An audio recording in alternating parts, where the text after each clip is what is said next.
नमस्कार, मैं हूं आमिल बेग। आप देख रहे हैं सिटी बुलेटिन न्यूज़। पेश हैं आज के प्रमुख समाचार। उत्तर प्रदेश माध्यमिक शिक्षणेतर कर्मचारी संघ की जनपद इकाई द्वारा अपनी मांगों के समर्थन में आज शिक्षा भवन पर एक दिवसीय धरना प्रदर्शन का आयोजन कर शिक्षा मंत्री को संबोधित मांग पत्र जिला विद्यालय निरीक्षक के माध्यम से प्रेषित किया गया। संघ द्वारा सहायता प्राप्त माध्यमिक विद्यालयों में कार्यरत तृतीय और चतुर्थ श्रेणी शिक्षणेतर कर्मचारियों की लंबित एवं सहमति बनी मांगों के शासनादेश निर्गत करने की मांग से संबंधित 16 सूत्रीय मांग पत्र में प्रमुख रूप से पूर्व में बनी सहमति के अनुसार योग्यताधारी शिक्षणेतर कर्मचारियों को LT ग्रेड शिक्षक के रूप में पदोन्नत करना, राज्य कर्मचारियों के समान अर्जित अवकाश का नकदीकरण, चतुर्थ श्रेणी कर्मचारियों की नियुक्ति पर लगी रोक को हटाने के अलावा पुरानी पेंशन की बहाली की मांग की गई। इस दौरान जिलाध्यक्ष अवधेश प्रताप शुक्ला, मंत्री देश दीपांकर श्रीवास्तव, आशीष श्रीवास्तव, संतोष गुप्ता, कमल श्रीवास्तव, विपुल पांडे, राम जी आदि ने अपने अपने विचार यहाँ पर रखे। इसी आह्वान पे जो है हम लोग अपने ज़िले में धरने बैठे हैं। कुछ हमारी समस्याएं हैं जो शासन से हम लोगों के समझौता हुए थे, उस पर शासनादेश सरकार ने जारी नहीं किया। सरकार कर्मचारियों के साथ निरंकुशता से पेश आ रही है। हम लोग चाहते हैं कि पुरानी पेंशन लागू हो। वो बुढ़ापे की लाठी होती है कर्मचारियों की। 30 साल 40 साल नौकरी करने के बाद कर्मचारी जब रिटायर होकर जाता तो उसके पास कुछ रह नहीं जाता पेंशन के अलावा। वो पेंशन ही उसकी एक मूलभूत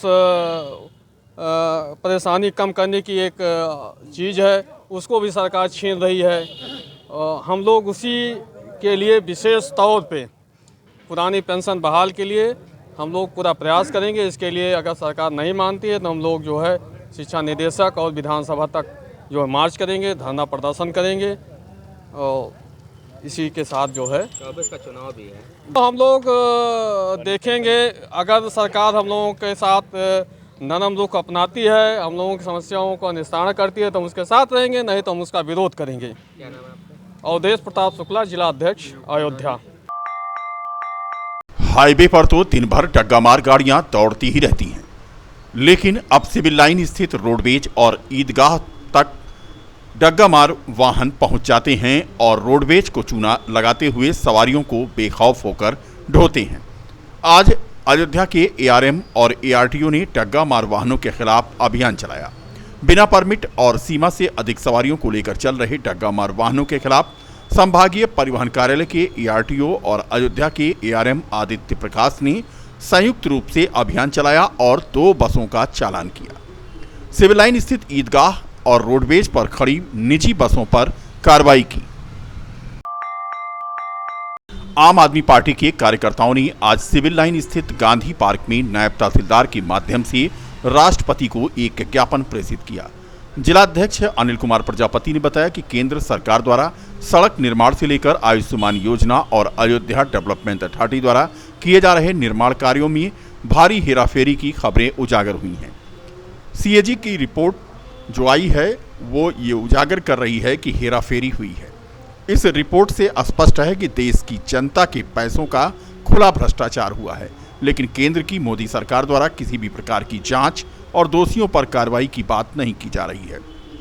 एक्सप्रेस वे का प्रोजेक्ट 18 करोड़ रुपए प्रति किलोमीटर की लागत के हिसाब से बनना था, लेकिन मोदी सरकार के द्वारा 18 करोड़ रुपए प्रति किलोमीटर में बनने वाली सड़क को 250 करोड़ रुपए प्रति किलोमीटर कर दिया गया, जिसकी जांच होनी जरूरी है। हाल ही में आपने देखा होगा CNG की रिपोर्ट आई जिसमें प्रधानमंत्री जी के घोटालों को उजागर किया और प्रधानमंत्री नरेंद्र मोदी जी के चेहरे को बेनकाब किया। जो लगातार मंचों से भाषण देते हुए वो कहते रहते हैं, परिवारवाद पे टारगेट करते रहते हैं, महंगाई को टारगेट करते रहते हैं, भ्रष्टाचार को टारगेट करते रहते हैं। क्या परिवारवाद की में जो है अमित शाह का लड़का जैसा जो BCI सेक्रेटरी है वो परिवारवाद नहीं है, और राजनाथ सिंह का लड़का वो परिवारवाद नहीं। तमाम ऐसे भारतीय जनता पार्टी में उदाहरण हैं जो परिवारवाद की श्रेणी में आते हैं। और महंगाई की बात जहाँ तक रही, महंगाई आप देख रहे हैं 2014 में जब भारतीय जनता पार्टी आई थी तब पेट्रोल की क्या स्थिति थी, आज पेट्रोल कितने का मिल रहा है, गैस की स्थिति क्या थी, आज गैस का सिलेंडर कितने का मिल रहा है। तो बहुत सी महंगाई बहुत ही चरम सीमा पे बढ़ चुकी है, जो महंगाई आसमान को छू रही है। अभी हाल ही में जो रिपोर्ट आई जिसमें सीएनजी ने खुलासा किया कि द्वारका एक्सप्रेसवे जो 18 करोड़ रुपए प्रति किलोमीटर के हिसाब से जिसका बजट पास हुआ था, वो रोड 250 करोड़ जो है प्रति किलोमीटर के हिसाब से उसका रेट दाम बढ़ गया, पैसा बढ़ा दिया गया, इसमें घोटाला हुआ। भारतमाला प्रोजेक्ट जो 75,000 किलोमीटर सड़कें बननी थी, उसमें घोटाला हुआ। आयुष्मान योजना जो 10 लाख लोगों का रजिस्ट्रेशन महज 3 नंबर पे चल रहा है, और आयुष्मान योजना में 8,000 अभ्यर्थी जो बिल्कुल मर चुके हैं, वो इस धरती पे नहीं है, उनके नाम पे उनका इलाज जगह जगह अलग अलग अस्पतालों में उनका इलाज चल रहा है और उनके नाम पे पैसा पास हो रहा है। ये भ्रष्टाचार। तो आम आदमी पार्टी इन सभी भ्रष्टाचार को लेके आज गांधी पार्क में राष्ट्रपति महोदया को ज्ञापन दिया है कि इस भ्रष्टाचार पर कड़ी से कड़ी कार्रवाई हो, इसके लिए हम लोग मांग करते हैं। गुरुवार को भारतीय किसान यूनियन की अयोध्या इकाई की जिलाध्यक्ष सुमन पांडे के नेतृत्व में मासिक पंचायत संपन्न हुई। पंचायत का संचालन संगठन के जिला प्रमुख महासचिव रामजन्म वर्मा ने किया। पंचायत में कृषि उपनिदेशक के न आने पर जिलाध्यक्ष सुमन पांडे भड़क गईं। उन्होंने संगठन के लोगों के साथ तिकोनिया पार्क से चलकर कृषि भवन पहुंच करके कार्यालय का घेराव किया तथा 3 सूत्रीय ज्ञापन कृषि उपनिदेशक को दिया।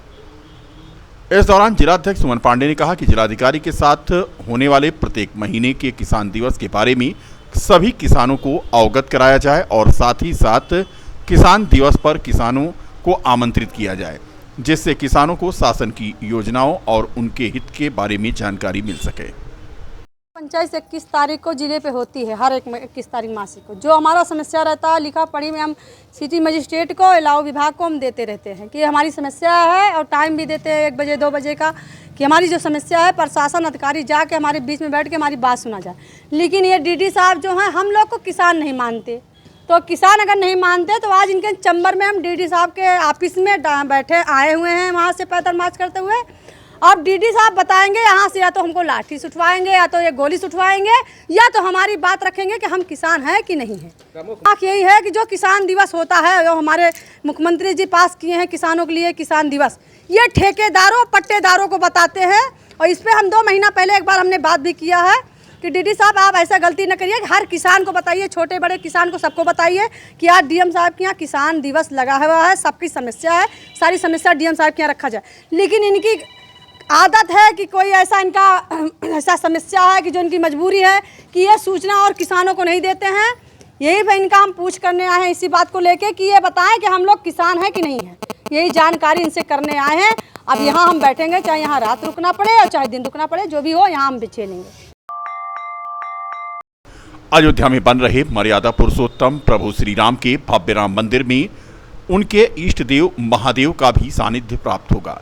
राम मंदिर में मध्य प्रदेश के ओंकारेश्वर से नर्मदेश्वर महादेव का विशालकाय शिवलिंग 5 दिन की यात्रा के बाद अयोध्या पहुंच गया है। श्री राम जन्मभूमि तीर्थ क्षेत्र ट्रस्ट के महासचिव चंपत राय ने बाकायदा धार्मिक अनुष्ठान करते हुए रुद्राभिषेक किया और शिवलिंग को स्वीकार किया। फिलहाल विशालकाय नर्मदेश्वर महादेव का शिवलिंग कारसेवकपुरम में रखा गया है, जहां पर मंदिर के निर्माण के उपरांत परकोटे में इसका इस्तेमाल होगा। श्री राम जन्मभूमि तीर्थ क्षेत्र ट्रस्ट को नर्मदेश्वर महादेव का शिवलिंग समर्पित करने वाले महंत के मुताबिक यह सौभाग्य है कि नर्मदा नदी का हर कंकड़ भगवान शंकर है। नर्मदा नदी में प्रकट हुआ शिवलिंग अयोध्या के राम मंदिर में विराजमान होगा। उन्होंने बताया कि 18 अगस्त को यात्रा ओंकारेश्वर से प्रारंभ हुई थी और मंगलवार की देर रात अयोध्या पहुंची है।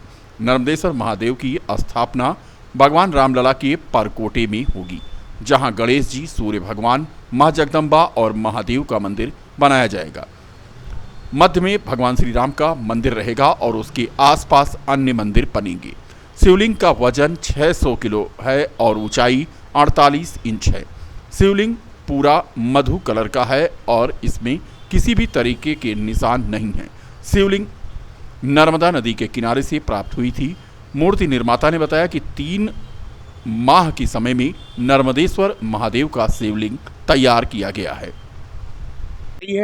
और उन्होंने ही इस शिवलिंग का निर्माण आश्रम से करवाया और राष्ट्र को समर्पित ये यात्रा आज अयोध्या पहुंची कल।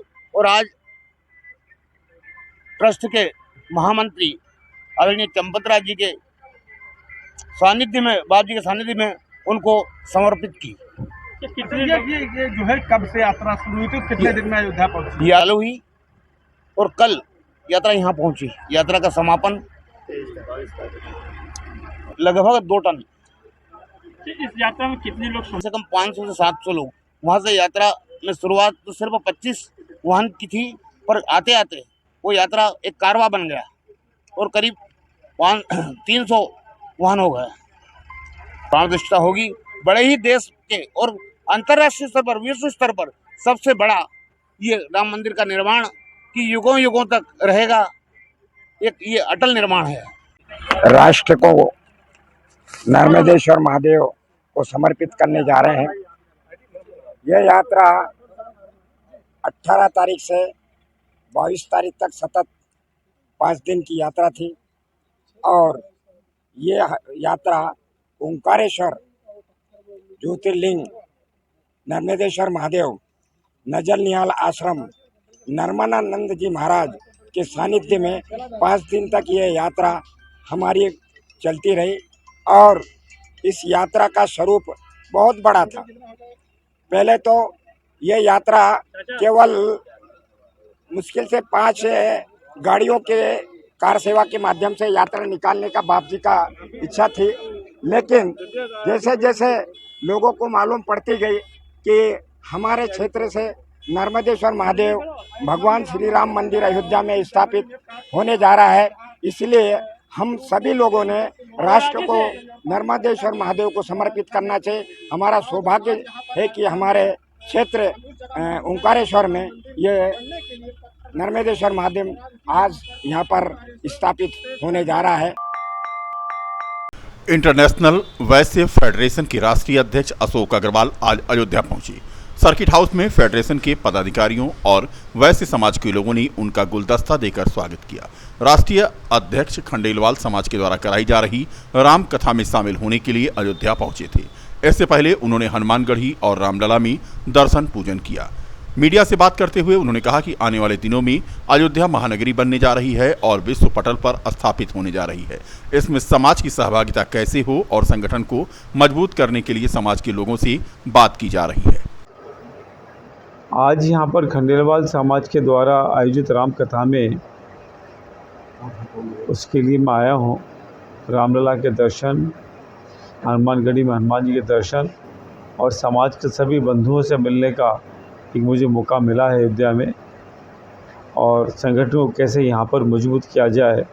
आने वाले समय में अयोध्या एक महानगरी बनने वाली है और कैसे वैश्य समाज इसमें इस महानगरी को और भी अच्छा सुंदर बनाने में अपना योगदान दे सकता है, उस विषय पे हम चर्चा करेंगे। हमारे साथ में डॉक्टर अजय जो उत्तर प्रदेश के महामंत्री हैं वो भी साथ में आए हैं।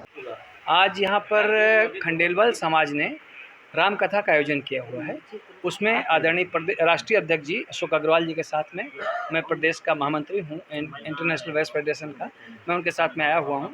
एक तो उस राम कथा में प्रभु राम जी के दर्शन करना और हनुमानगढ़ी के दर्शन करना और समाज के लोगों के साथ बैठना, आज का ये कार्यक्रम है। 2024 में क्या भूमिका रहेगी?